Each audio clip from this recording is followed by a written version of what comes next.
A bright object streaks across an infrared display. It looks fast, impossibly fast. Social media erupts. But here's the question almost nobody stops to ask. Fast relative to what? In early 2026, the All-Domain Anomaly Resolution Office released 112 UAP videos under its PURSUE Transparency Initiative. For many, it felt like a breakthrough, the largest single batch of official UAP footage ever made public. But two scientists looked at those clips and reached a sobering conclusion. The videos, as released, cannot tell us whether anything in them is actually anomalous. The preprint, authored by astrophysicists Jacob Haqq-Misra and Ravi Kopparapu, both affiliated with NASA's Goddard Space Flight Center, undertook a systematic methodological review of the PURSUE videos. Their argument isn't that the objects are or aren't extraordinary. It's more fundamental than that. They argue that the data package accompanying these clips is so incomplete that no rigorous velocity or acceleration estimate can be extracted from them. The apparent motion of an object on a screen is not the same thing as its physical velocity through space. Without the metadata that connects one to the other, the videos are, in their framing, scientifically indeterminate. So what exactly is absent? Haqq-Misra and Kopparapu identify several categories of essential sensor metadata missing from the PURSUE releases. First, camera motion parameters, whether the sensor platform was panning, tilting, or tracking. Second, range to the object, the distance between camera and target. Third, zoom level and focal length settings, which directly determine how much angular motion translates to apparent pixel displacement. Fourth, sensor geometry, the field of view, pixel scale, and orientation of the imaging system. Fifth, platform velocity and heading, the speed and direction of the aircraft or ship carrying the camera. Each of these, on its own, would cripple a velocity calculation. Together, their absence is fatal to any quantitative claim. Consider a simple example. An object crosses your camera's field of view in 2 seconds. Is it moving at 50 miles per hour or 5,000? You cannot answer that question without knowing 3 things: how far away it is, how wide your lens's field of view is, and whether your camera was also moving. A telephoto lens compresses depth and exaggerates lateral motion. A panning camera adds its own angular rate to the object's apparent displacement. A nearby bird and a distant missile can produce identical pixel tracks. This is not exotic physics.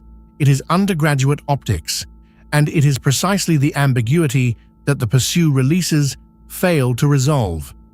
If the PURSUE clips represent the problem, the 2004 USS Nimitz encounter illustrates what a more complete evidentiary standard looks like, even if imperfectly.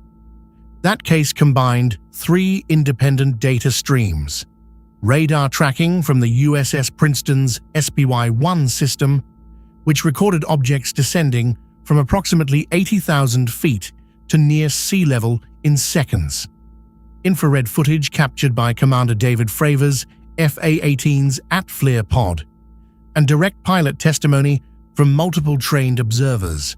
No single stream proved the case alone. The radar data provided range, velocity, and altitude. The infrared footage provided bearing and thermal signature.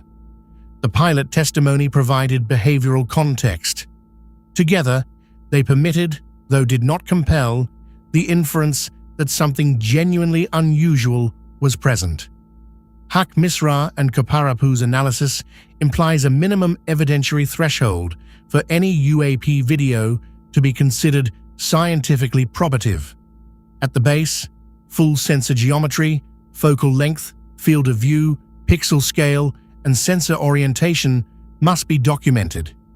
Next, platform state data, the GPS position, velocity, heading, and gimbal angles of the recording system, time-stamped and synchronized to the video frames. Then, at least one independent corroborating data stream, radar, LiDAR, or a second sensor operating on a different modality, also time-synchronized. Without this package, you have footage. You do not have evidence. Why would AARO release videos stripped of this information? The most straightforward explanation is classification. Sensor specifications, field of view, resolution, focal length can reveal the capabilities of military imaging systems. Platform kinematics can expose patrol patterns and operational postures. This is legitimately sensitive information, but this creates an unresolvable tension. The same metadata that would compromise sensor capabilities is the metadata required to determine whether an object's behavior is physically extraordinary. Release the video without it, and you've achieved the appearance of transparency without the substance of it. The public sees something. Scientists can conclude nothing. This study lands in a broader context of institutional friction around UAP transparency. AARO's own reports have drawn criticism from witnesses and members of Congress who dispute their conclusions.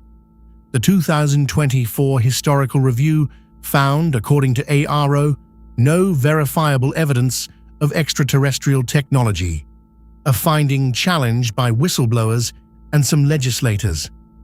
The PURSUE Initiative was framed as a step toward openness. But if the released material cannot support or refute anomalous claims, the initiative risks satisfying neither skeptics nor advocates.